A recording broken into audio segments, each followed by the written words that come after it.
the name of the other woman. Yeah. But it was the artist that was showing me. Yeah. I had him in the, I curated him in the show in 2008. Yeah. He's really nice. Yeah, and I'm really interested in more in the space of myself, so Yes. that fitted me, and I hadn't realised. And I met his sister. And Yes, yeah, so that was good. Yeah, she just still lives here in Melbourne. Yeah. He's in Thailand. Yeah. Oh, that's right. Excellent. How did everyone go over their first week? Yeah. Okay. Pretty good. Feeling settled in. It's quite overwhelming, isn't it, coming back to university? Yeah. Okay, so I'll just start with an acknowledgement of the country. We acknowledge the people who were on the language groups of the Eastern Coordination as traditional and the university stands and respectfully and what I'd start with, following the acknowledgement to start with Marie Clark as an artist that we should become familiar with. And Marie Clark, this is actually from her exhibition, Ancestral Memories, which was actually held at the NGV in 2021 to 2022, right in the middle of the pandemic. So some of you may have not had the chance to see the show, but they have actually got quite extensive materials online about the show. There's a really great virtual tour that I've just put the link in for, so you can have a look at it yourself. But the reason why I thought Marie Clark was an interesting choice of artist to mention. So Marie Clark this was actually the first major retrospective of Melbourne-based artist and designer Marie Clark, who is a Yorta Yorta, Wambawamba, Muti Muti, Wunurung woman. Clark is a pivotal figure in the reclamation of Southeast Australian Aboriginal art and cultural practices, has a passion for reviving and sharing elements of Aboriginal culture that were lost or lying dormant as a consequence of colonisation. So covering more than 3 decades of artistic output, the exhibition traverses Clark's multidisciplinary practice across photography, printmaking, sculpture, jewellery, video, glass, and more. So you can see from that image she works in a lot of different mediums. Documenting Clark's life as told through her art, the exhibition includes rarely seen black and white photographs that bring to life key figures and events in Melbourne during the 1990s through her most accomplished and critically acclaimed work of recent years, including major mixed media installations, contemporary jewellery, incorporating crocodile kangaroo teeth, livery and kidney frills, through to lenticular prints and photographic programs, reflecting Clark's continuing desire to affirm and reconnect with her cultural heritage. The exhibition displayed her contemporary artworks alongside key loans of historical material from museums in Victoria, highlighting her deep engagement with and reverence for this customary ceremony to ritual objects and language of ancestors. Yeah, so Marie Clark, did anyone see this exhibition by any chance? No, but are you familiar with her work? Yeah. So some of you are. So anyway, she is quite prominent, so you will quite often see her work around. I think some of this work is actually shown in the Budgeluck Centre over at the Melbourne Museum now, so you might see it when you're over there. But anyway, yes, some of her work's very beautiful. You might have seen her eel traps that she's made that are made of glass and are kind of referencing sort of ancestral practices, but I guess she's made them out of different materials to kind of signify that there's some lost practices, that there's some invisible practices. Anyway, yeah, that's Marie Clark. So, sorry, I forgot to change this.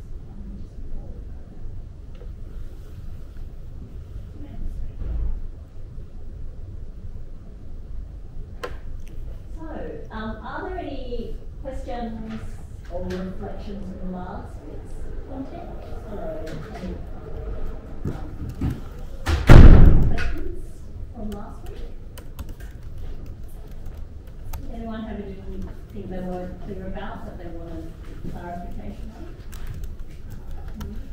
Are we supposed to be writing a reflective diary specifically for this unit? No. I did have that as someone mentioned, someone emailed me and asked me about that. And I did have that as an exercise in the form in an earlier class. And so I apologise if I haven't deleted it somewhere. Because I noticed my discussions still have that there. But it's not what I'm expecting for this class. But there is, yeah. Anyway, I have put the notes up from last week. Usually after class, we're putting up the notes if you need to refer back to anything. But if there's anything that's unclear, just let me know. Or even if you have some questions, like some comment or a reflection. Yeah, so I don't know, what did you come away from last class thinking about after our class together?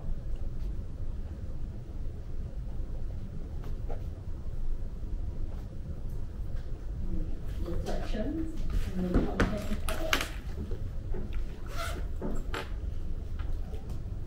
Just that I enjoyed it. Enjoyed it. Why? I can't remember actually, but I just went away and thought, oh, I enjoyed that. I learned something, but I don't remember what now. My brain is switched off. I liked learning about the organisations that were doing projects and films for the Asian Australian population. I think it's interesting seeing like different experiences represented in different ways. Yeah. That inspired me. Great. Excellent. Yeah. Any other? I think the tabula rasa that you explained was informative. Yeah. Because I went to an exhibition last week and they sort of used that to. Yeah, you tried to think more consciously. Yeah, so just thinking around it. Yeah, great. Yeah, excellent. And did it make a difference to your engagement? I think so, yes. And what I did was I went online and just explored a little bit more, and there was a blog post which explained a little more details, and that sort of helped as well. Yeah, fantastic. That's good. That's good. Yeah, and I'm sure, yeah, just, I mean, even if you don't use it every time, but at least it helped you get into the practice of being more conscious when you're looking. Yeah. And so I think sometimes, because we're looking all the time at everything, we don't think about looking, because it's an automatic response to the world. Yeah, and I think, yeah, just having it pointed out to you to be conscious while you're looking is, helps you see things. It's different things. Yeah, for sure. Right. Okay, so I just wanted to mention that next week I thought it would be nice to do a gallery walk. I'm aware that not everyone can do the morning, because I know some of you have other commitments. But just so you know, I've just sort of said, because I can't do it in class time, we've got too much content to cover. But we're just doing basically starting at ACCA and sort of walking to the NUB and then walking across the Federation Square and probably walk up Swansea Street and end the RMIT Gallery. And you know, we're not going to visit places that are hard to get to, so if you can't make it next week, it's optional, and it might be something you can go to in your own time if they're easy to get to galleries, so you can go in your own time to enter the NUB, or but I just don't offer to take students if you want to, and so I'll put it in an email announcement again to remind you, and we'll just meet down there at 10:30 next week. We'll probably walk for about 2 hours and then come back here before by about 12:30, so that if you have class at 1:30, well, the other students have class at 1:30, so they'll be here back here. They have enough time to have lunch and then go to class. So that's next week, and I also, the following week I am planning to, like I've got my 1:30 to 4 o'clock class, and then I've got a bit of a break. Just planning to get a little bit of a tour of RMIT Gallery in from 4:15 to 5:15. So some of you might be able to make that as well. And and that's just a bit of a walk around with the staff. But again, our monthly gallery is open and you can't make that time. It's too early to, but anyway, all of this is optional, just extra visits that we can do together. But my expectation is that you would go and see exhibitions anyway in your own time. Okay. All right, so industry news, I often like to ask the class if they have come across any industry news that relates to this class or to the broader kind of art sector. Has anyone come across anything this week that they want to share? Yeah, Adrian? Well, I subscribe to a variety of things that come across my desk, but one of them is news, and I was interested this week to see that the Orlando museum that supposedly showing a whole show of Fresca had been shown to be faked, and so that the museum director has been sacked. Where's the Orlando Museum? Florida. Florida, oh, okay. Oh, okay, Orlando. Okay. Yeah. So I just thought, gosh, that's a bit of a trick. Wow. Okay. That's very interesting. Yeah. And he got sacked. And he was unconscious. Well, I guess so. And the chair of the board was also sacked. Yeah, right. Wow. Because they'd actually supposedly referred it to an expert, a professional. They actually got it like certified by someone. Supposedly, and she distanced herself. So someone's lying in there. Yeah. Yeah, I just thought that was interesting. Very interesting. Yeah, that is interesting. Did anyone come across anything else that they want to share? So I encourage you to actually look out for, you know, articles and sort of artwork news to share with us. Because I think that's a really good kind of chance to kind of share, do peer-to-peer learning and share what we're learning through the week. I thought I would share it. I thought I'd go back a few, like to last month, and actually the National Cultural Policy news. And I was sort of wanting to ask you the question how it will impact on curating contemporary art. I'll just go to the next slide. So does everyone know about the National Cultural Policy? Yes. And you know that it was sort of we haven't had a cultural policy for many years. I think that we've only really had one, which was Creative Nation, that came out back in the 1990s under the Keating government.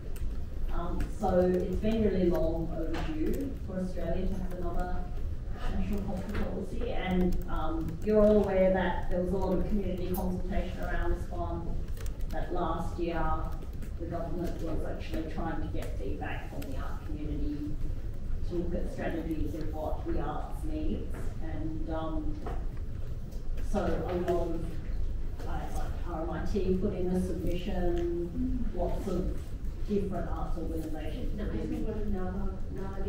did a submission, yeah. So most arts organisations put in some sort of submission that talked about what their needs were. Can you see these submissions? I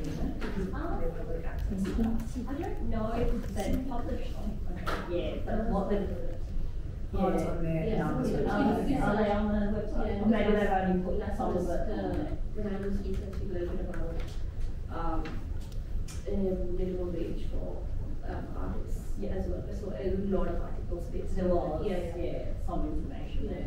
Okay, we'll have a look at the website. So anyway, the actual policy only just came out in January, and it, you know, they basically tried to take the community consultation and shape the policy document around what the needs were of the arts community, and so revised is what's come out of that process. And I've put the link in there so you can have a better look at it in more detailed look. But a good question to ask is, because we lived without a national corporate policy and now we have one, What do you think the difference is between not having one and having one? Yeah.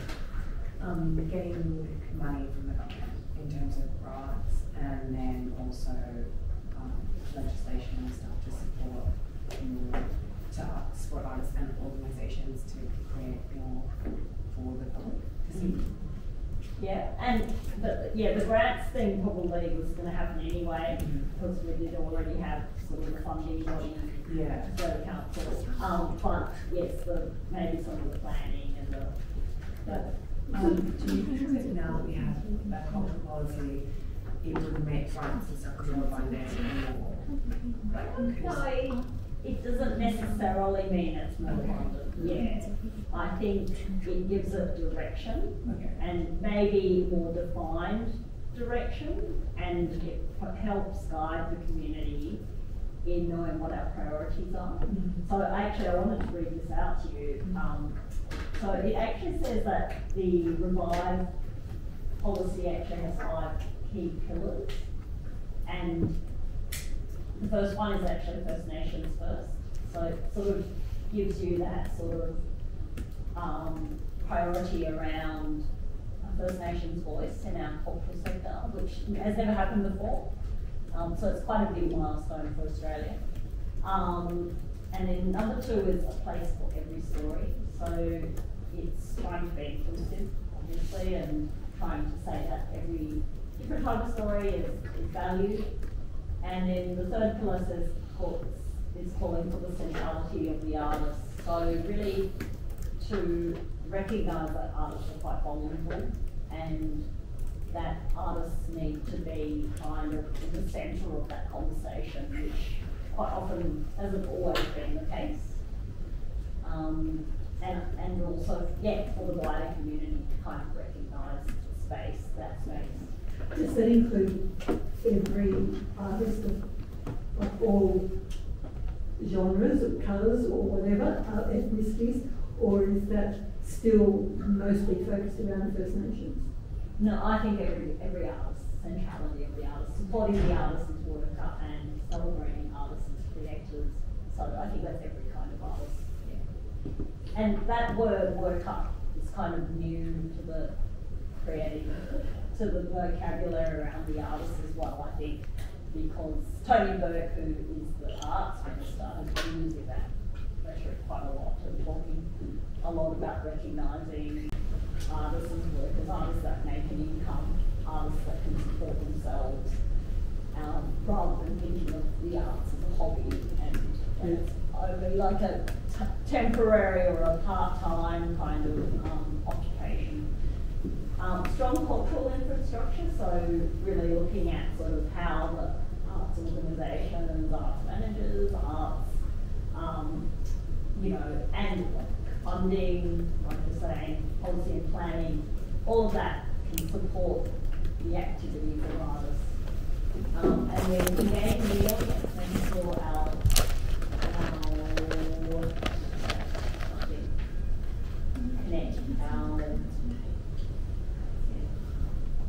stories connect with people at home and abroad, so looking at So there's a kind of 5 key domains, and but I think if you go into the document further, you see that each domain has kind of an action plan behind it for the next 5 years. So it'd be good for you to have a look and just see what the details are on each of those. I've also included here a link to the ABC News and the report on the National Cultural Policy when it was released. But I think the other thing that will be changed that some of you might be aware of is that Australia Council is still going to exist, but I think they are creating this new sort of organisation, which is still at arm's length from government, called Creative Australia. And Creative Australia will do what the Australia Council did, but it's going to include some new departments. So in particular, some of those areas that perhaps haven't been considered as part of Australia Council's remit. So that might include things like gaming and multimedia and, you know, the newer art forms that aren't kind of really recognised, design, and the fact that we use the term framing creative kind of signifies a move towards kind of thinking about creative industries rather than just the arts. And so that's including a kind of a bigger range of different creative practitioners, really. And even things like television streaming under that. So I think at the moment we've got sort of a separate Australia Council and Screen Australia, which operate kind of differently. And even popular music doesn't really kind of fit as well. And I think popular music will come under this Creative Australia kind of banner. So there might be some, in some areas like you're asking about the funding, there might be some areas where there's increased funding because maybe it wasn't an area that was recognised before, but I don't think all the details have been released about what the structure of Creative Australia will look like. There was something that we learned in Principles of Arts Management, that you might remember, where we were talking about like how it was to do with cultural policy and how Australia compares to the rest of the world, like Europe, and how their policies have like, it's like a percentage of like the budget that goes toward the arts and how that stands up against, and we're like really low. So I think that's why I thought that like this would be a step in the direction of like putting more money into the sector. But a lot of times it's like how much money arts makes. Yes. Is percentage of the GDP. Percentage, which but you cannot really merit art with money, so that's a kind of and it probably is maybe in Europe because they have a bit of a higher priority over cultural activities. But I don't think they do it like that here. They've never announced what, like they announced the budget, but they never kind of announce what percentage that is of the GDP. I don't think. I think if you actually were looking at it, it would probably be sport that is a decent chunk of the GDP, really, more than the cultural stuff. So anyway, the fact that we haven't had a cultural policy for a long time indicates what the status is of cultural policies in Australia. I'd be fearful that if it's going to be, it might be just too large, mightn't it? If it's growing like Topsy, and so it's going to incorporate all these different cultural and creative practices. Yes. I mean, potentially there has to be a huge department. Yes. Which they're not going to fund. You know, that's right. And they might find that different areas need different kinds of support. So funding might not be the answer for some areas. And I've been working with Scott, Associate Professor Scott Wood in the media comms area. He does a lot of research on the creative industries. He's often talking about the arts being an area that doesn't make profit. You know, it's a model of art practice that there's a lot of investment into, but it doesn't actually develop into a market orientated practice. And he was talking about that juxtapose some other industries that are like multimedia, for instance, or more design orientated sort of practices, which are market driven. And so they have different pressure points and different levels of risk in finances and things like that. So, and comparing to like animation or music industries, they have different financial modelling. So I think all of that has to be taken into consideration for each of the arts and what kind of support they need. And so funding isn't always the answer. No. It might just be more to do with policy, like the streaming discussions around policy and content, how the percentage of Australian content which is needed to support the industry to keep growing. Because it would be a pity. I mean, I was trying when I was in the UK. I was I discovered that because I was an Australian citizen, I was eligible for funding from the Australian Council, even though I was no longer, I was not a resident. And because the Arts Council in the UK was appallingly mean. I mean, it was very, very, very difficult to get as an individual to get funding from them. And it set it up like that on purpose, right? Well, they had changed, they had done something like this, and the funding just went, it just shrank. And so the only way that you could get it is if you were a community group. And an individual artist just couldn't get it. They didn't rely on this kind of funding. And the Australian Council was hugely generous in comparison. What's more, they paid subsistence and they paid fares and they paid shipping costs and they, which the UK one didn't. So I would be really sad if I contracted. Well, that's quite interesting because they probably did it on purpose so that it deterred only really kind of those artists that are, have relationships with big organisations with access to funding, or you know, they had sort of kind of rich. Or basically it's pushing it back onto the artists to self-fund or to become more commercial. There's a whole balance around that. And I remember I lived and worked in China for a while in Beijing, and it was quite interesting working in a community where there was no individual funding, and the only odd sort of private foundations would be kind of, and usually from overseas, would sort of set up funds to sort of offer funds to the artists, but that was quite rare, and only the really top end of the artists would actually be able to apply for those things, and so there really wasn't this kind of like open process with funding, and you know, there was the Ministry of Culture there, but they didn't offer the private funding to artists. So in some ways artists have to, they're sort of forced to become market reliant. They have to become commercial because I mean, Chinese artists love being commercial, but they, you know, it just leaves less room for experimentation, and but they're, you know, it's a different culture, very different culture. And I saw a lot of the experimentation I saw was happening in the private sector. Mostly in private. Actually, some kind of plan that is designed to help the young artists to create and to create.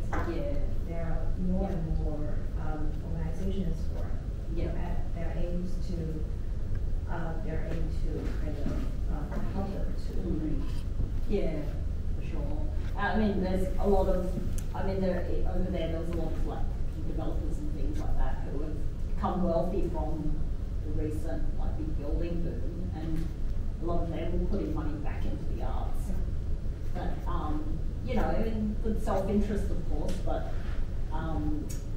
because they want to promote their company and that show that they have a philanthropic kind of giving back to the community kind of social responsibility. And so, but then in some ways that was, you know, also quite innovative as well, because you'd see instead of here, I sort of sometimes feel that it's unhealthily so attached to funding. Like a lot of the artists here and their careers, I think they spend so much time administering their energy just to manage grants and arts organisations as well. They spend so much time just writing the grants and being rejected from a lot of them as well. That their energy is all used up from that side of administration and not on the creative work. So I just, it's sort of hard to get balance right, I think. But interesting. Anyway, I encourage you to have a look at this further because I think it will help you with your other studies as well. So did anyone else have any industry news they wanted to share? So next week, I'd like you to be looking out. So if you're on some of those mailing lists, Arts Hub is a really good one. I'm sure most of you are looking at that. Arts Hub is also available through the library. You don't have to pay for that. So if you don't have don't want to pay for that subscription, yeah. But you can also join up on their newsletter, on their email. It's free as a student. And it's free as a student, yes. You can't see parts of it now. Yeah. You go to the Oh, sure. jobs off. No, I looked at it yesterday, students can look at the jobs. Oh, okay. Yeah. Like last week, I was at the job. Oh, okay. But I know that the library has a subscription, so you can go to that. But there's also the art newspaper, which is great. That's kind of more international news that's published in the UK. But I find that's good for like reading up about museums and what's happening in that whole kind of international museum sector. And then like NAVA publishes quite a bit in their newsletters about what's happening, and they talk about policy and and also programs for artists, that kind of thing. And you can also have a look at, say, these organisations have Instagram accounts. Sometimes they share news. Someone's mentioned eFlux this morning. Is there anything else that you guys look at?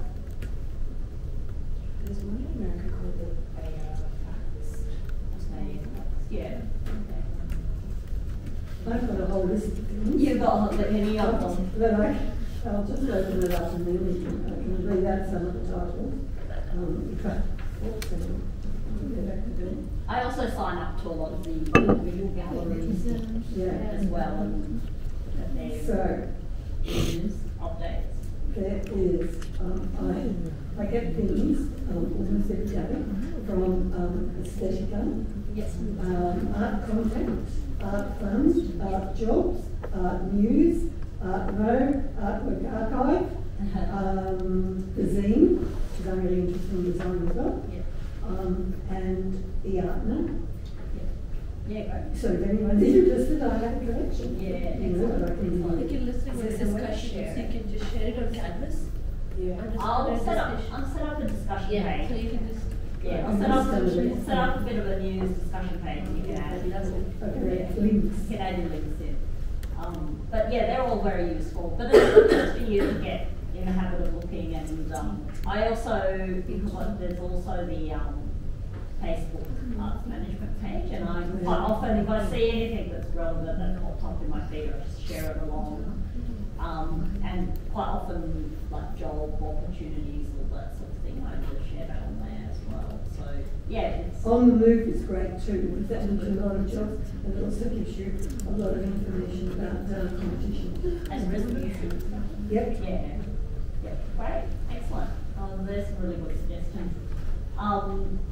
All right, and then today we're talking about the curatorial turn, and then we're going to have a bit of a, we'll have a break after that. We'll talk a little bit about the reading, then we'll do the reference. Sorry, okay, so curatorial turn. What is the curatorial turn? This is from Terry Smith's Thinking Contemporary Curating, which is a great book about contemporary art thinking, contemporary curating.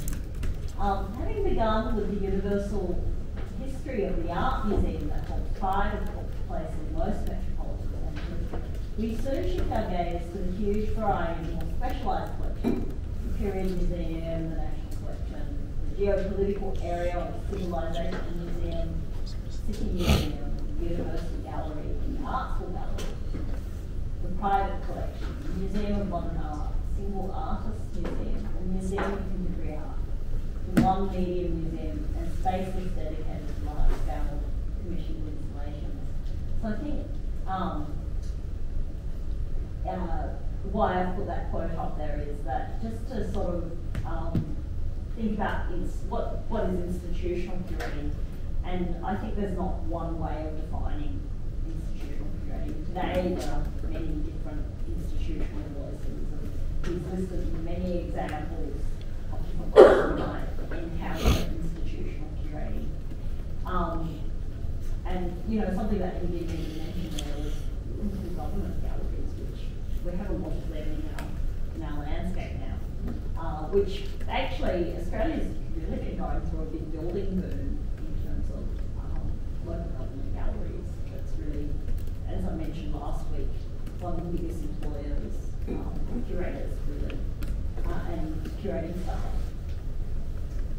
So there are many institutional voices, and there's been the diversification because people are seeing benefits on exhibition spaces, how that is a good interface between different community interests and connecting with audiences. So just thinking about defining sort of curating contemporary art, this is from the NUB website on their contemporary art collection. So the contemporary art collection encompasses Australian and international art from 1980 to the present day, and includes painting, sculpture, installation, performance, and time-based and new media art. With a committed focus on commissioning new works, this collection provides a global context for art in our time, while reflecting and responding to current developments in artistic and cultural practice. So I've highlighted a few things there. So what it's saying is that the collection really is focused on Australian and international. So it's making a connection between Australia and being an international place, and being connected to an international community. It's also talking about time, 1980 to the present time. And it talks about mediums, painting, sculpture, installation, performance, time-based and new media art. But it also mentions focusing on commissioning new works, which is a little bit different from probably how curating might have been positioned in the past. So this whole commissioning process is something that we need to grapple with as future curators, because it's not as simple as just working with collection items and works that are already produced by the artist. There's quite a bit of work involved in commissioning new works, and that also reflects contemporary practices, because a lot of artists today like the challenge of working in new spaces, working with new contexts, working with new communities. Contemporary practice is quite complex. And so the commissioning of new works allows for that sort of problem solving that artists like to get involved in. Some artists, not all. And the term global context has come up again in this description.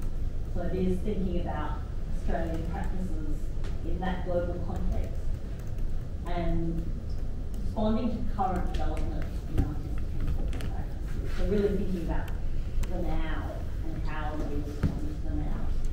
So I think that's quite interesting. I've actually included an image here of where it's the most drawing of where the new engineering contemporary is going to appear at the back of the NGV.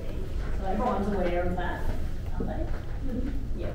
So you all know that there's big plans to build a new dedicated gallery to contemporary art, which apparently is going to have a big call exhibition. So that's what the drawings had in it. I'm just kidding about that. But yes, so it's going to be quite interesting for us to actually see how the NGV actually plans this new contemporary space and what they do with it. Yeah. How are they going to marry that with their with the traditional felt and request holdings? Because that was always the focus really in the NGV, wasn't it? Yeah, it's a good question.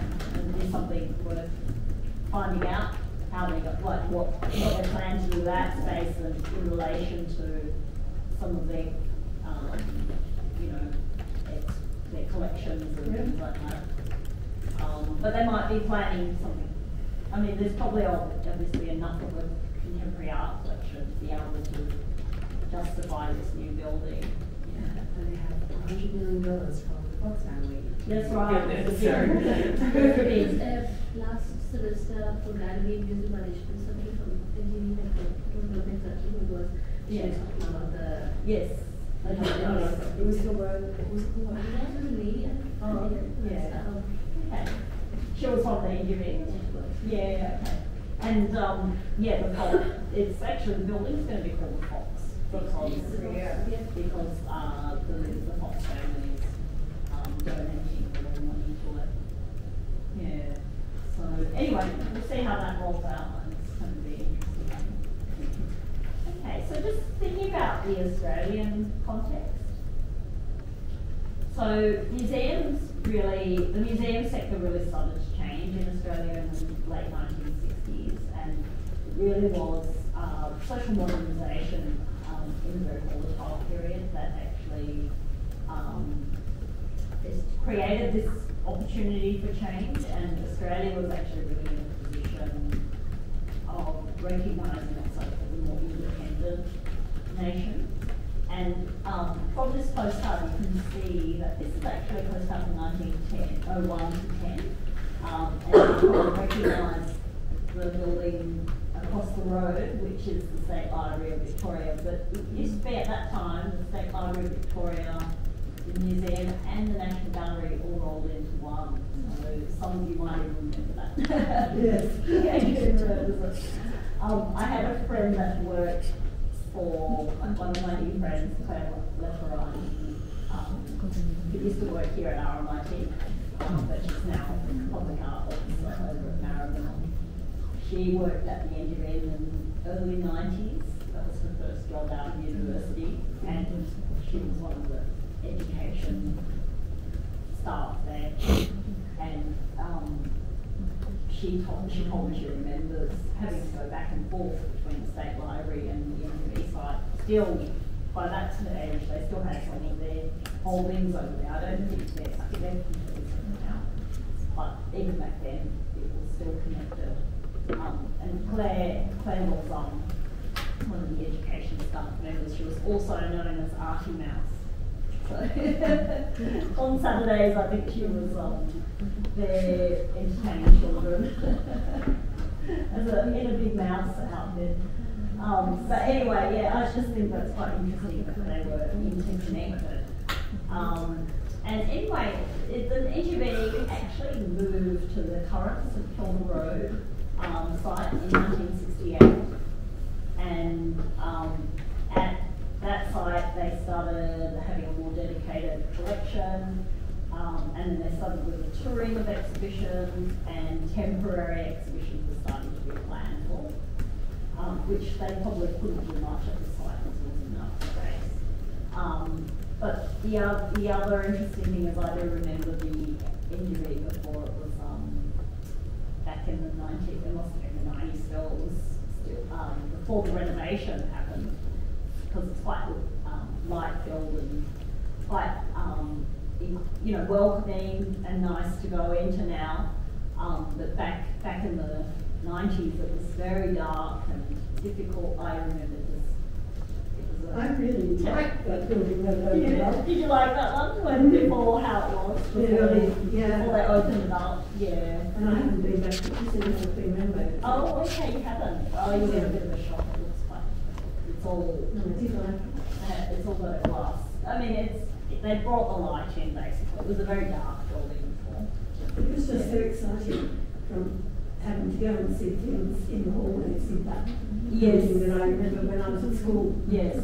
I'm really old. I love that you have memories of it. It's great.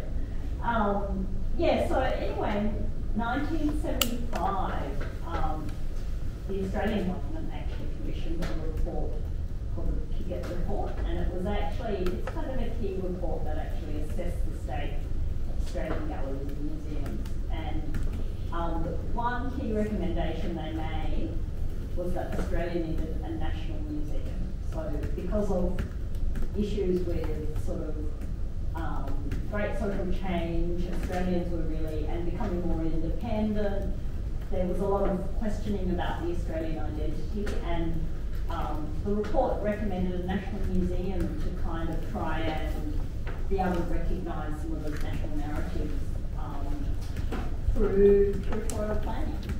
And so that was the recommendation that was made, but it was not actually what happened.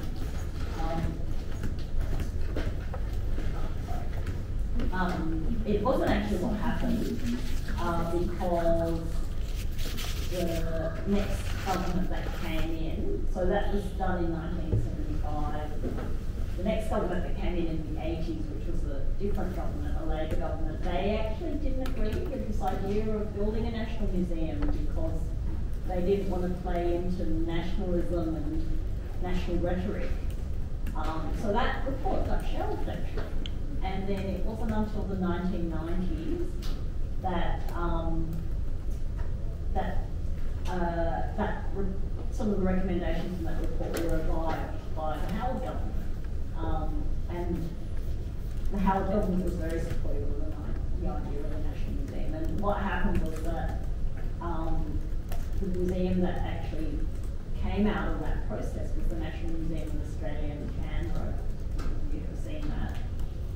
And the National Museum of Australia was, born in the 1990s and came out of that era of, there was a lot of, sort of the early beginnings of history wars really were happening around Indigenous recognition and colonial history, sort of recognising that, that First Nations communities haven't been recognised, and so the museum was built kind of in a way that was to recognise national issues and supported by the then very conservative government to recognise those issues. But then at the same time, it was also a period of challenge and change and discussion and debate about Australia's national history. So it kind of sort of was born in an era where it was quite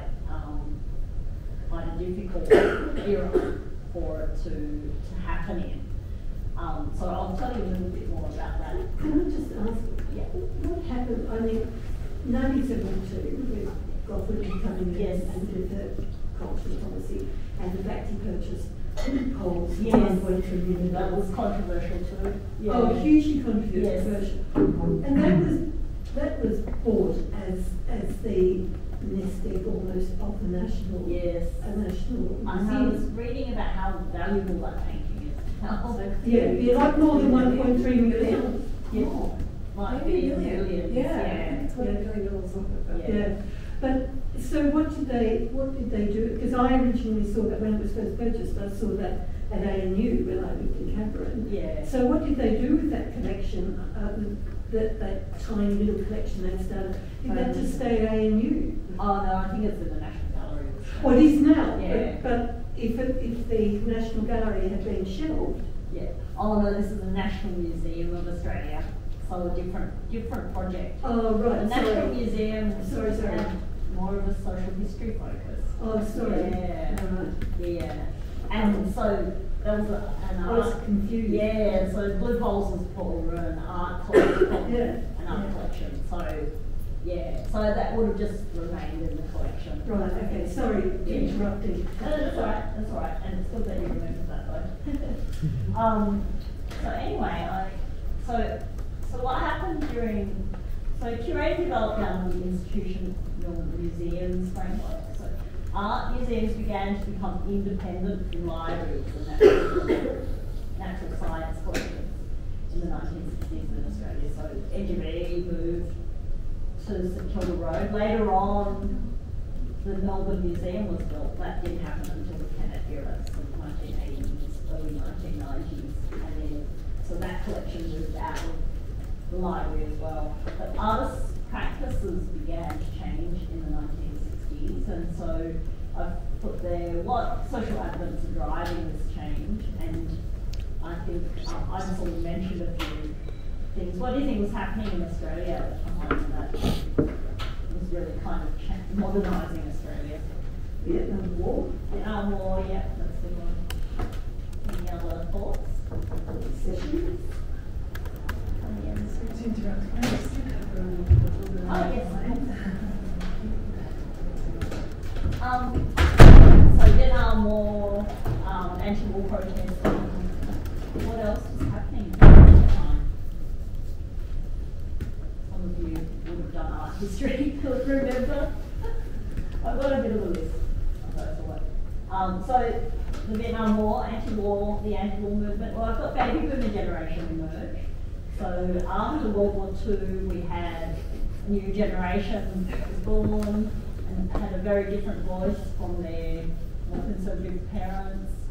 And one of the things that they were very involved with was the anti-war movement. They didn't believe in participating. Civil rights movement was happening in the States. That had a big influence here in Australia. It certainly had a big influence upon Aboriginal rights activists.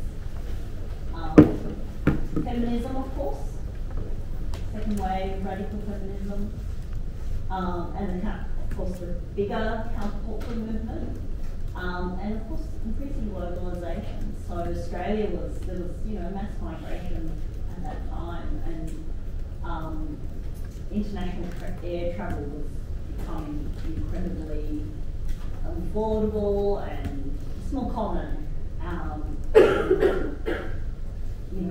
It became easier to migrate at that time. And certainly off Whitlam, 1972 came in. So there was a lot of modernisation. Did you live through, you were in Australia at that time? Did you live through No, I didn't leave Australia until I was 45. Okay, so you were 90s. So, yeah, I mean, I'm sorry, this is my young adulthood. This is your young adulthood. But this is me. Do you would consider yourself a baby boomer? I am a baby boomer. I don't expect to consider. Yeah. So this is your youth. Yeah, this is my and youth. so that's why there was a big changes in society during that period of time, and it impacted the museums and it impacted the corporate sector greatly. Okay, so hang on, I wanted to go back. I thought I had an image. Oh, okay. Sorry, I will talk a little bit more about the National Museum of Australia in a minute, because I think it's quite important to think about that. But so, as I mentioned, the NGV moved to St Kilda Road, and one of the first exhibitions that they had down at St Kilda Road was actually called The Field, which included works like this by James Doolan. And they wanted, the move down to St Kilda Road was actually the beginning of a new era for them. They really wanted to represent the voice of the contemporary at that time. And so the field was the first comprehensive display of colour field painting, abstract sculpture in Australia. And it was regarded as a landmark exhibition in Australian art history. The field was a radical presentation of 74 works by 40 artists who practiced hard-edge, geometric, colour and flat abstraction, many of which were influenced by American stylistic tendencies at the time. And the field opened to much controversy and helped launch the career of a generation of young Australian artists, including Sydney Ball, Peter Booth, Janet Dawson, James Doolan and Robert Jacks. And it was quite interesting because I was, when I was researching this history and then a while back, and then the NGV sort of decided that they wanted to celebrate the 50-year anniversary of the field, and they had a show called The Field Revisited in 2018. So some of you, if you were around and you got to see, you went to the NGV at that time, you would have seen this collection of paintings brought back together for this exhibition. And it was actually quite interesting because I remember the curators were trying to track down the works, these significant Australian works. And so there were requests put out into the community, And I think they actually had quite a lot of trouble finding some of those original works because some of the artists were known to sometimes repurpose the paintings and reuse the canvases. So some of the works didn't kind of were on the other side of the canvas, or you know, in some kind that's right. So they've been sort of altered, and some were in private collections and they couldn't be tracked down. So they did try and get, I think they put together quite a lot of the works to revisit that moment. But it was kind of it's sort of the exhibition came and it was a bit of a quiet moment, but I thought it was quite a significant moment in Australia's, in Victoria, Melbourne's kind of modernisation. So, this was the website. There's probably still a bit of information about that on the website. And it couldn't be actually at the original St Kilda Road site either, because the Australian site had become the upper side of Federation Square. So they actually had the exhibition not at the original site, which I guess you might help that if structures change. Okay, so just coming back to the Australian, no, sorry, to the curatorial terms, I know curatorial terms.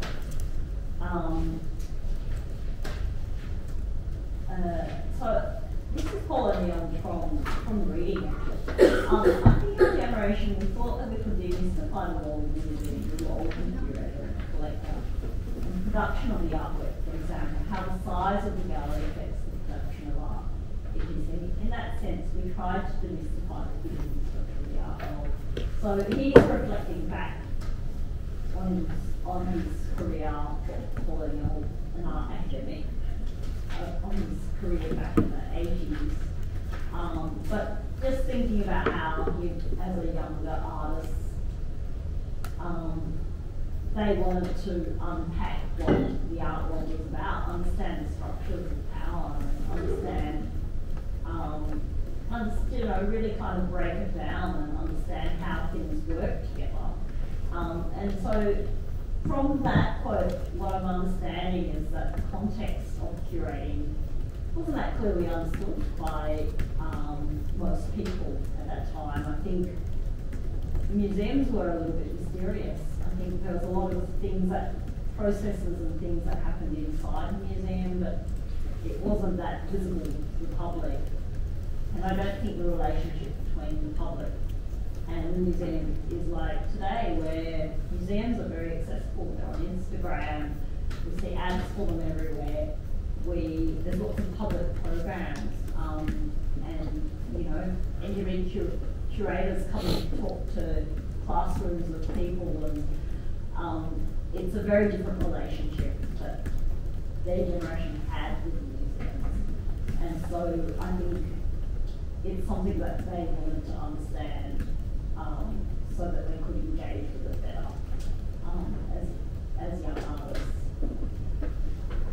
So just thinking about, so that's the institutions, the discussion about the institutions. But so here in this part, I'll talk a little bit about this idea of the independent curator.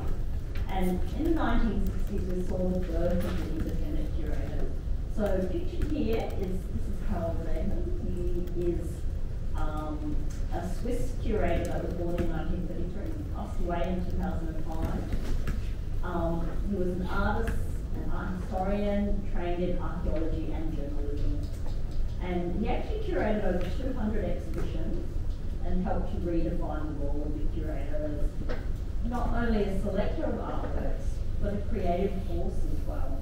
So curating actually became an art form. He began his career in 1957, organising exhibitions, and by 1961 he was appointed the director of the Small Bern at the age of 28. So that's like a provincial institution in Switzerland. They have Kunststalls are like regional galleries, but they don't have a collection attached to them. They're usually just an exhibition hall that shows local artists usually. And what was interesting about his career was that he managed to open an exhibition every month with new artists, and he became well known for always introducing new artists to their programs, and I don't think that was too common back then. So some of his key projects at the Kunsthalle Bern included in 1963, this is one that he was well known for, an exhibition from the collection of the Hans Prinzhorn collection. Hans Prinzhorn was an art historian and a psychiatrist who focused on the work of artists with mental health issues. So Hans famously wrote a publication in 1922 called The Artistry of the Mentally Ill. And he actually launched a whole field in psychiatric art. And so Simon actually collaborated with Hans to develop this exhibition in 1963, and actually wanted to make this dialogue around art and mental health more commonly understood with public audiences. And I think it's come a long way from then, but back then that would have been a very unusual kind of approach to an exhibition. The image here that we're looking at is actually the work of Christo and Jean-Claude. So he was one of the first curators to actually commission Christo and Jean-Claude to wrap with Kunsthalle. And it was, as you know, they actually have had a whole career around the world wrapping buildings and have been involved in many big biennales and international exhibitions, and I think really they're sort of well known for kind of launching their career really. And then the final project, which actually kind of ended his career as a director, was the notorious Live in Your Head When Attitudes Become Forms. So what actually happened with this exhibition is that this was in 1969, but he invited 69 contemporary artists, and some of them at that time weren't that well known, but they were all international artists. He'd done a lot of research on artists that were working in very experimental sort of conceptual modes, and invited them to be part of this exhibition. And this was at the Kunsthalle in Bern. So they're all not from Bern. Many are European and American and English, and so they were not local artists. And this included people like Carl Andre the sculptor, Joseph Beuys, Hans Huck, Michael Heiser, Eva Hess, Douglas Hubler, Eve Klein, Joseph Kuster, Solowit, Richard Long, Roland Lowe, Bruce McLean, Bruce Melvin, Clay Holdenberg, Richard Serra, Robert Smithson, and Lawrence Weiner. And so I know you might be familiar with some of those artists, but a lot of them were highly conceptual and very challenging artists. They made works that really sort of pushed your imagination really kind of to the limits. And Zayden actually developed the concept for this exhibition after many visits to artist studios, and he became very interested in the working processes of artists. And when you look at the images in the exhibition, like of the documentation of the exhibition, one of the things that really strikes me about them is the lack of formality around the way the works are presented. So it probably doesn't look that unusual to us in 2023, but back then, the way that the artworks were organised, that they are sort of informally exhibited on the floor. The materials are quite unusual from that period of time. There's a lot of everyday materials being used, not fine art materials. And what Zayden got very interested in was those processes of experimentation that artists were using at that time and wanted to bring that spirit of the studio into the gallery space. And you know, some of the things that impressed him were things like going to an artist studio and seeing them experimenting with lights to grow plants. And sort of it made him think a lot about sort of the behaviours and the gestures of artists, how they experiment with their materials. And so that's how he developed this kind of idea, living your head when attitudes become form. It was about the thinking processes of art making and how that actually accumulates into an artistic expression, or doesn't quite get there sometimes. But he was thinking about that in-between space. And you know, so he became really interested in that the unresolved and the experimental state. And this was the exhibition that really kind of cemented his reputation as a curator of experimentation and innovation. And the exhibition was actually, it was actually initiated by Philip Morris, the tobacco company, and a PR company. They actually invited Sam to do a show, and he came up with a concept. But the reason why the tobacco company, the PR company, was very interested is because they wanted to associate themselves with an innovative community that was forward thinking at that time. This is 1969, so smoking was still popular then. But anyway, so this is some more images from the show. So you can see the artist Alighieri with his you know, work that's kind of got using very unusual materials, and the way people experienced the show was you had to step over things. It wasn't sort of set up in a particularly troll-friendly way, or but you know, it's probably quite familiar to us if you've been to like artist one spaces where there is that kind of experimental feel to the works. And so I guess one of the things that happened was that the critics and the public actually didn't really agree with the exhibition. So the artists were very favourable because it was their chance to treat the exhibition space as a bit of an extension from their practice, and there was probably a better connection between what they do in their studios and these gallery spaces. But it actually led to a lot of controversy in the city government, and Parliament actually got involved, and they decided that Zamenhof's curatorship was it was quoted as being destructive to mankind, and as a result he actually resigned from his post.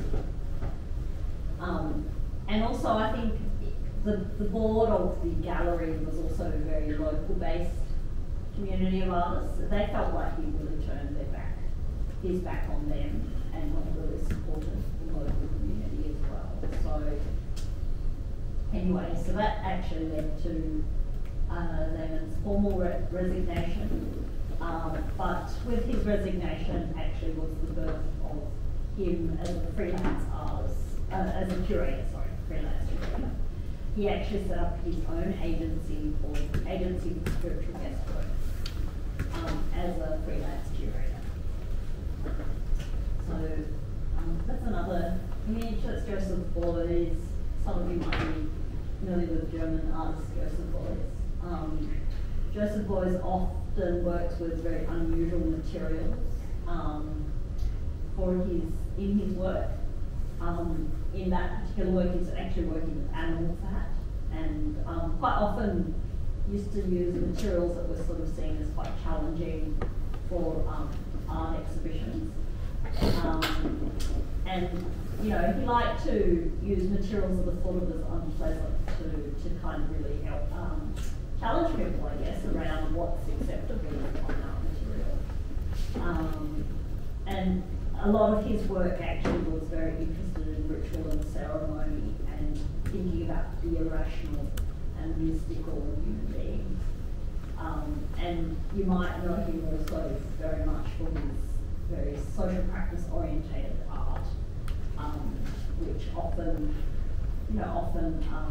brought together different people to engage in art. He sort of had lots of theories around social sculpture and believed in getting more people engaged in art, but he also challenged people with his ideas as well.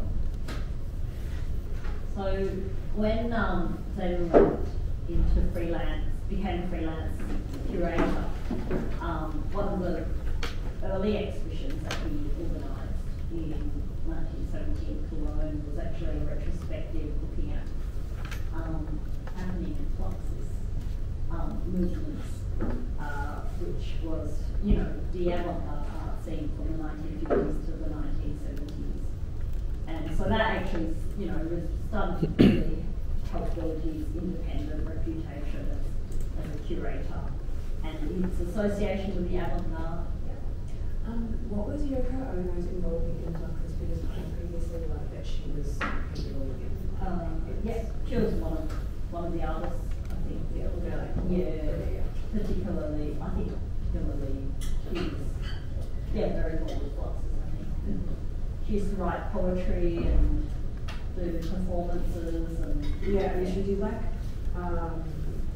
installations and things like that were like Yeah, she's quite fascinating actually when you look at some of the early work. I love the poetry. She used to write haikus, but they were like contemporary haikus. Yeah. It had great imagery. Yeah. And so this was one of his examples of exhibitions that he actually really cemented his reputation as having that association with the avant-garde and innovation and contemporary practice. And as his career continued on, he actually became very involved with large-scale contemporary art exhibitions, including the Lyon Biennale, the visual art. He was the visual arts director for the Venice Biennale in 1999 and 2001. And the reason why he was appointed was actually to the structure of the Biennale. So even though Venice Biennale has a very contemporary kind of reputation, it wasn't always like that. It was quite formal prior to that. And because it is very sort of, there's government representation for each country at the Venice Biennale, which kind of follows that whole expo, sort of World Expo kind of model. He was brought in to kind of bring in sort of new practices to actually make it a more creative event and a more curated event, and to attract different artists to the show and also different audiences to the show. And actually, Zayden's vast archive of information from his career as a curator is now housed at the Getty Research Institute. So for those of you who ever have the opportunity to go to the Getty Museum, they do have a fantastic research library there, and it's in an amazing location right on the coast of California as well. But yeah, if you've got any interest in Harold Zayden's archive, it's there actually, and there's a lot of correspondence between himself and his artists. His library, his photographs, diagrams for his exhibitions, a lot of paraphernalia. So anyway, that sort of helps to explain probably what the model of a lot of artist-run exhibitions and why quite often they do have that unpolished kind of unfinished sort of look. This is one of the Zayden's early exhibitions kind of really influenced that style of exhibition, which is quite different from the more institutional kinds of professional exhibitions where everything is quite finished.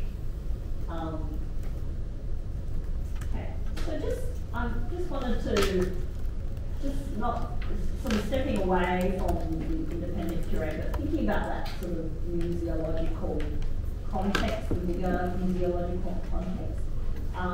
what was happening in the art world in the 80s was that there was a lot of dissatisfaction with museology in that time. And in the 1980s, 1989, there was actually a big conference held called the New Museology that was based in the USA. And it was art historians coming together to critique the role of the museum in relation to museum processes and relationships towards the audience. And out of that conference came a book called the New Museology, which had quite a great influence on museums around the world, because I think museums by that stage had really sort of, they were losing their audiences, and governments were finding it difficult to justify the large investment that goes into them, because there's a lot of public funding involved. In Australia there is, probably in the States it's more private funding orientated, but in Australia it tends to be mostly government funding. And so this conference was quite important, because I think it asked a lot of questions about what is the relationship between audiences, museums, exhibitions, and what really happened through this whole process was that the new museology recognised there was more than one type of museology, and that caring for collections and museum processes, conservation, that was one aspect of it, but the other aspect was audience engagement and that relationship between the collection, the exhibition, and the audience. And so I think really from these discussions, a lot of museums started thinking about how do we plan better for educating our audiences. So we know now that museums are highly involved with education programs, public programs, and the exhibitions are really important, because they're the front-facing part of the museum. And we see, when you look at somewhere like the NGV, actually one of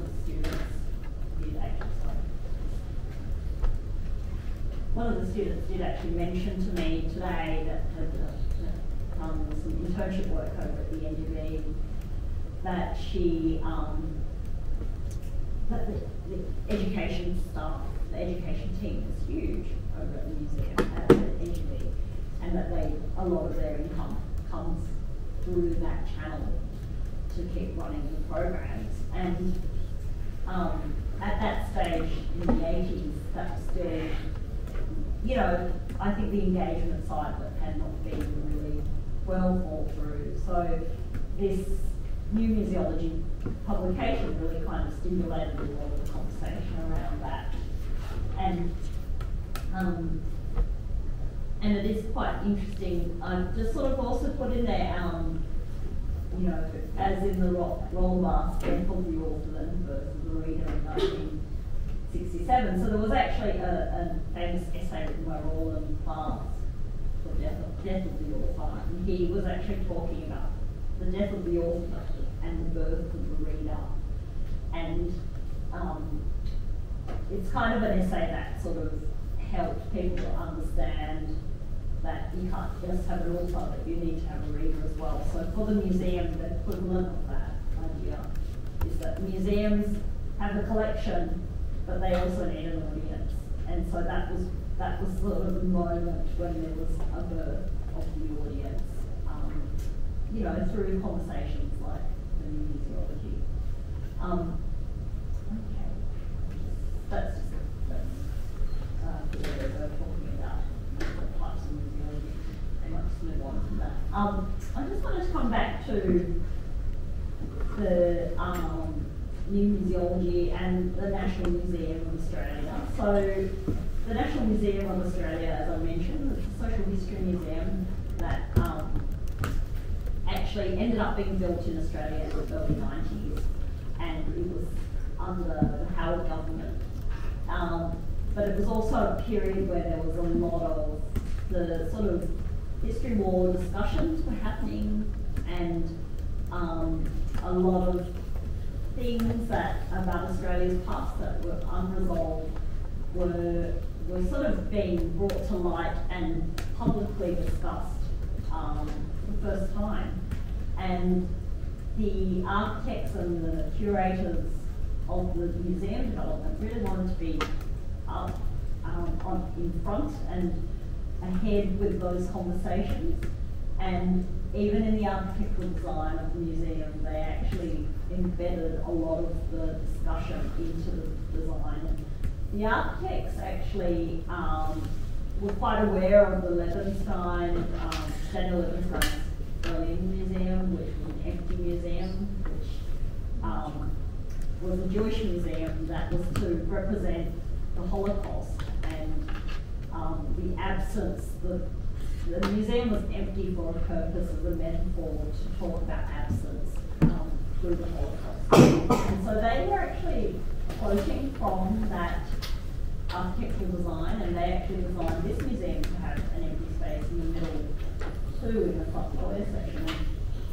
They were quite conscious about that decision, and it was to suggest that there had been a Holocaust in Australia through colonisation. And although that discussion had never really happened in Australia,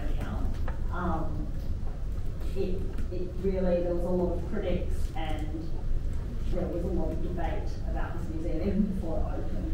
And the architects also did things like put the word sorry into Braille around the building, so it was actually embedded into the infrastructure of the building.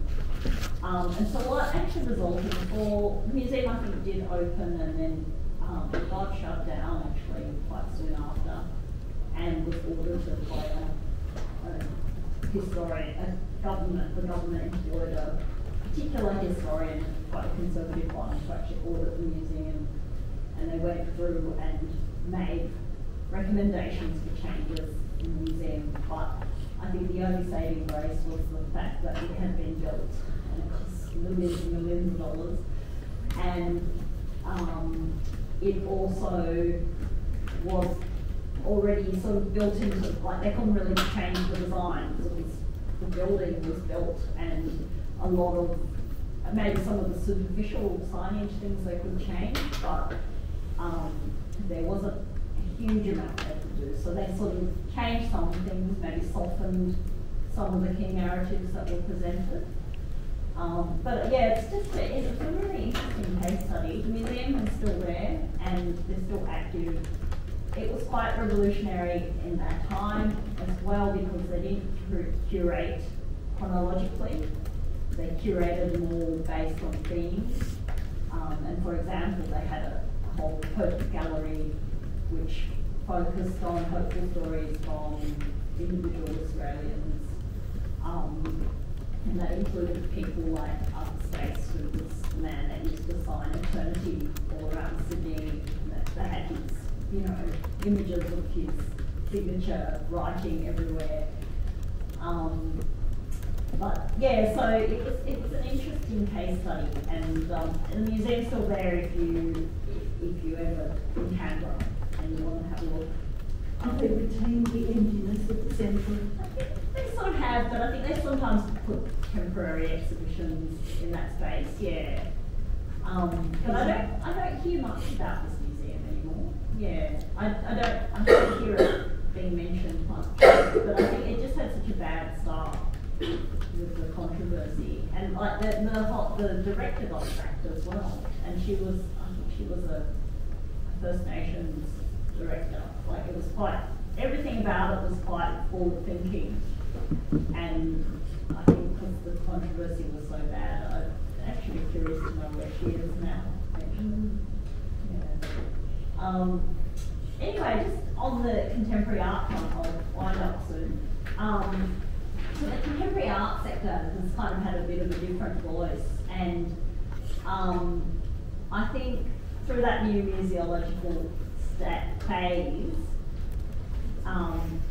what ended up happening in the contemporary art sector is that new museums and art galleries were built to accommodate for contemporary art, and to recognise contemporary art as a different kind of art form. And in Sydney we had the establishment of the Museum of Contemporary Art that was established by the John Power request as part of the University of Sydney to educate and promote contemporary art in Australia. And as you know, Sydney already has the Art Gallery of New South Wales, which did also show some contemporary art, but this museum was very much dedicated to contemporary art. And then in Melbourne, back in 1983, they actually set up ACCA, and ACCA is a whole model of exhibition practice. It's very focused on the European style Swiss kind of model of the exhibition hall. They don't have a collection, but it's a centre for contemporary art. And so I guess the other thing that I just wanted to point out with the curation of contemporary art and the independent curator,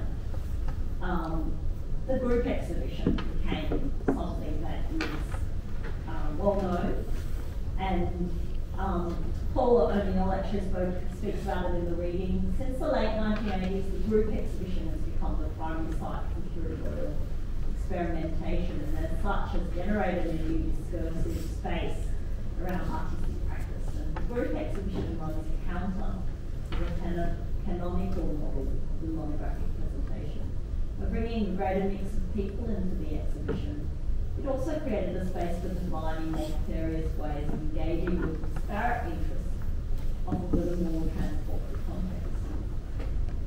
Group exhibitions are ideological texts which make private intentions public, and in particular, it is a contemporary art exhibition that has become the principal medium in the distribution and reception of art.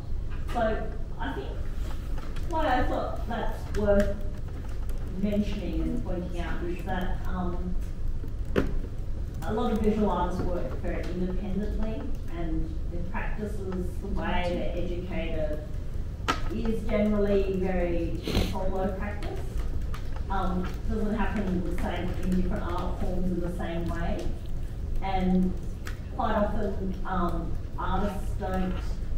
The gallery space becomes their community space. It's where artists often collaborate and actually are working together, even though they're developing very independent works in their own studios. So the group exhibition is a really great way for them to have those broader conversations around different practices but shared interests. And I think that's been a big contribution towards contemporary practice, that it's become very dialogical, and gallery space becomes a key site for that dialogue. Anyway, I'm going to finish up soon. So in this lecture, we considered how curating evolved from an institutional practice to an independent and more creative practice, reflecting contemporary thinking. Characteristics of an independent curator, creative and critical thinker to connect with contemporary artists, and how changes in the broader museology impacted on the role of the curator to reflect contemporary society. So, anyway, are there any questions about that?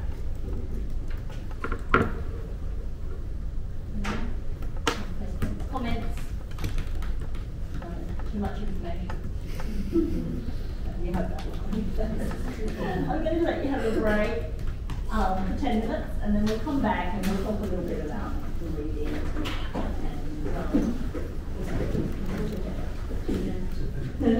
presentation.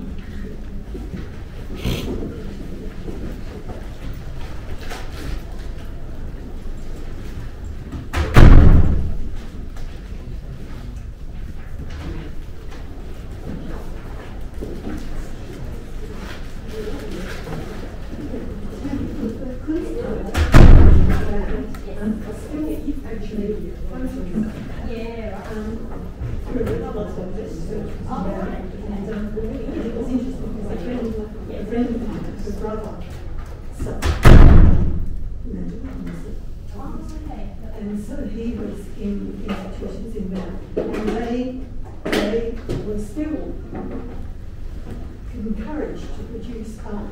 Yeah. And then it was displayed. Yeah. And on cover. Yeah, right. And so I went to exhibitions that were there. I mean, on the whole, it wasn't bad. As good as the but seeing them on the time, it was just my teeth to go through. Yeah, I found that I haven't done it. But that's how I would move.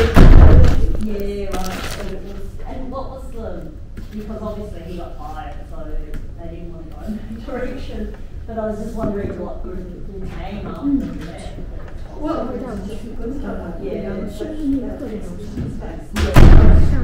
but it was very community focused. Well, I don't look at that. I didn't think a lot of time. I think more time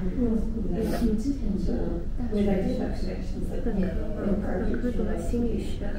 Yeah, so I think it was just a It sounds like it's kind of more responsive to what's going on.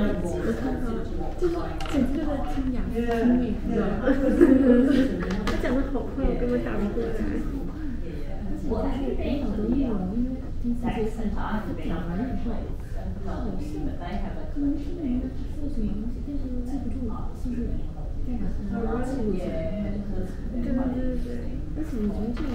Yeah, 课程它有需要思想上的那种，对，需要理解，不是说看说完就能看。对，我觉得艺术是这样，它不像那种还是一些理论性的，就是他讲的那个视觉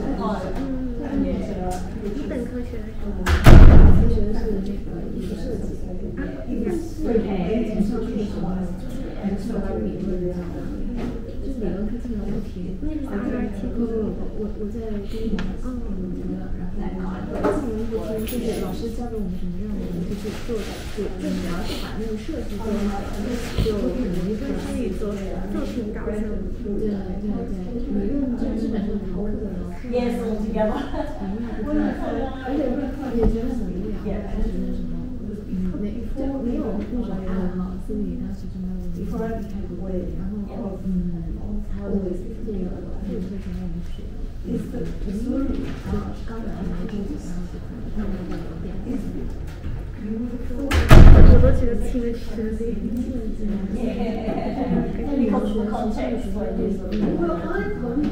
我在新西兰出生，也没有很容易，就是学中文一样，我觉得我也读不懂。对，有时候他有时候他可以还是看不懂。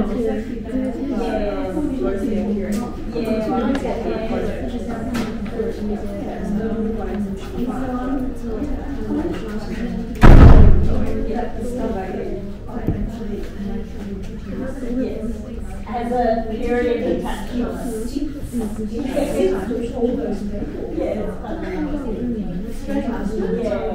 And you can see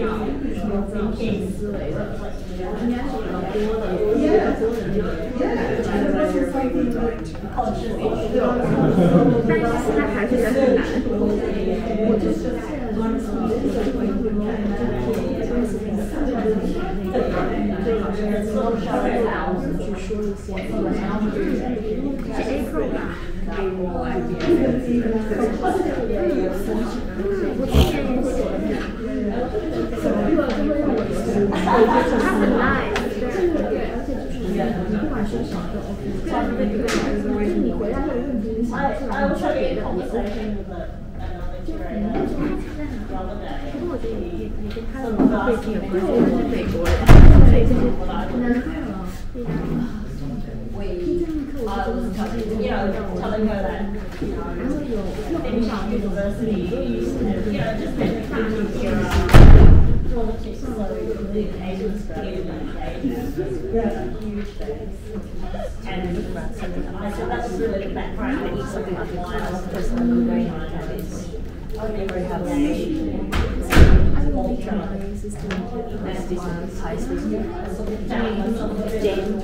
in that space. She's really working in that.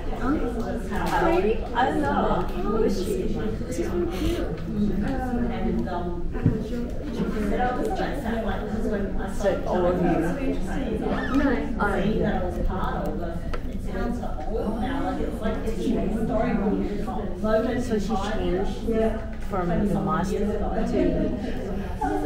It's like fresh in my head, like it's like yesterday. But I said that's and more than 2,000 words. And you can see the content I'm gonna quit since the first topic. Yeah, my friend studied marketing or business at uni, Melbourne Uni, my friend, and Melbourne Uni. It's like now I get 6 assignments already, 5 for the group assignment and 1 for individual. That's so crazy. So that's just 2. But still, all the way. Every day. even just 2 hours a day. She went back to work. What did she do? No, She's young. her parents business in Korea. It's rich. I'm doing my research. Yeah. Very cool. Not studying. She can work, but she's very excited because we study English together.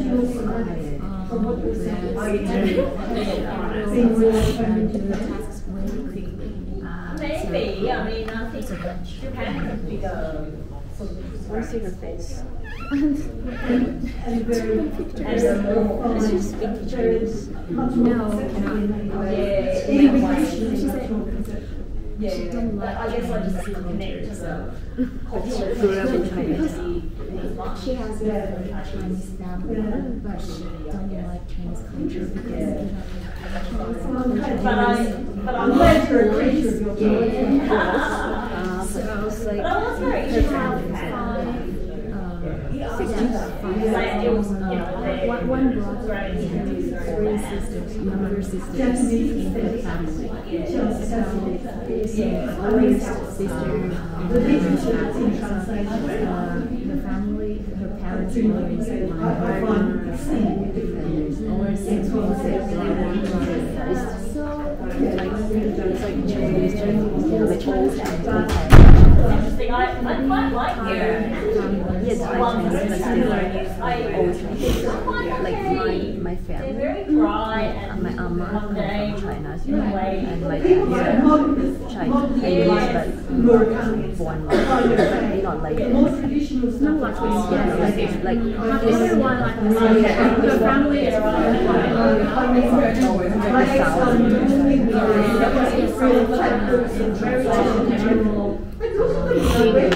family from where?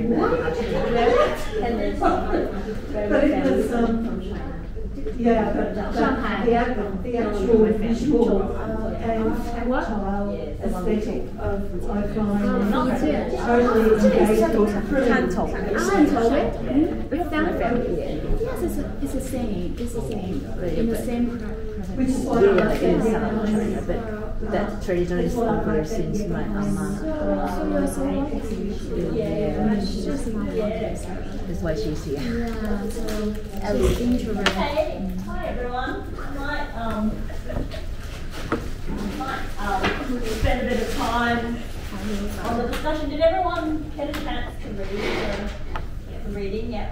So my questions kind of relate a little bit more to sort of deeper into the reading, but I thought it might be good for me to just read a little bit of it out loud, just so we can kind of remind ourselves what sort of discussion, we'll just do that first introduction bit, how he sets up the conversation. And then I thought I might get you sort of into sort of 3, because I've got 3 questions, so 3 main bodies of questions. I might get you sort of into 3-ish groups and discuss amongst yourselves all the questions, but then when we're sharing, I might just get you to address one of the questions. And so someone can take notes and someone can be the speaker. Anyway, any thoughts on the reading before we start? Is there anything that jumped out at you that you thought was interesting? It raised a question for me, one that's always troubled me, is how the curator can potentially take over the artworks and they become the curator's own artwork. And that I find incredibly troubling. That's an interesting point, actually. Yeah. And I think the first bit kind of answers a bit of that question, actually. Doesn't resolve the issue for me. No, it doesn't resolve the issues, but it does answer the question. And I think some of the developments in curating have actually starting to address that a bit and what's happening now. Yeah. But I'll come back to that one. Were there any other thoughts? Oh, I was noting this similar thing, kind of how they're taking on this idea of like the ready-made indie shelf and like taking these works and then creating something new out of it, so it's a separate work almost itself. And then the response to that of then if both the artist and the curator are considered in this artist field, that gives more power back to the critic in the sense that they're the most powerful one in judging and placing value on both of the works of the curator and the artist. And it's not so much a discussion as much as like this team versus that team kind of aspect. Yes, it's sort of, I guess those early discussions was really about separating those voices out. Yeah, and the art, I think looking at the national cultural policy and the third pillar being the artist's voice is sort of central, I think is quite interesting because I think what happened in this era is that the curator's voice became kind of, you know, the superstar curator kind of became louder than the artist. Everyone cared more about who was curating and the works that are being made and who the artists are. So I think that's kind of there's a swing back towards centering the artist's voice in the conversation, which I think is really kind of important move back. Yeah, but I just might read the first page or so, just so we can get a feel for what's discussed here. It was in the late 1960s that Seth Segal used the term demystification in order to establish the shift to exhibition production conditions, whereby curators were beginning to make visible the mediating components within the formation, production, and dissemination of an exhibition. I think in our generation we thought that we could demystify the role of the museum, the role of the collector, in the production of the artwork, for example, how the size of the gallery affects the production of art, etc. In that sense, we tried to demystify the hidden structures of the artwork. During the 1960s, the primary discourse around art in exhibition began to turn away from forms of critique of the artwork as autonomous objects of study critique towards a form of curatorial criticism, in which the space of exhibition was given critical precedence over that of the objects of art. Curatorial criticism differed from that of traditional Western art criticism in modernity, in that its discourse and subject matter went beyond the discussion about artists and the object of art to include the subject of curating and the role played by the curator of exhibitions. So this idea of the curator and curator of exhibitions being important only really kind of came into discussion from the 1960s onwards. No one really cared about the curator. The curator wasn't visible before that, so no one really cared about who that was. The ascendancy of the curatorial gesture in the 1990s also began to establish curating as a potential nexus for discussion, critique and debate, where the evacuated role of the critic in parallel cultural discourse was usurped by the neo-critical space of curating. During this period, curators and artists have reacted to and engaged with this neo-criticality by extending the parameters of the exhibition form to incorporate more discursive, conversational and geopolitical discussions centered within the ambit of the exhibition. So, curator with their critical thinking and their art historical knowledge kind of brought into the discussion extra layers, a bigger dialogue around the artwork. Sort of, I guess, contextualised it further. It wasn't just about forms, it was actually also about the context.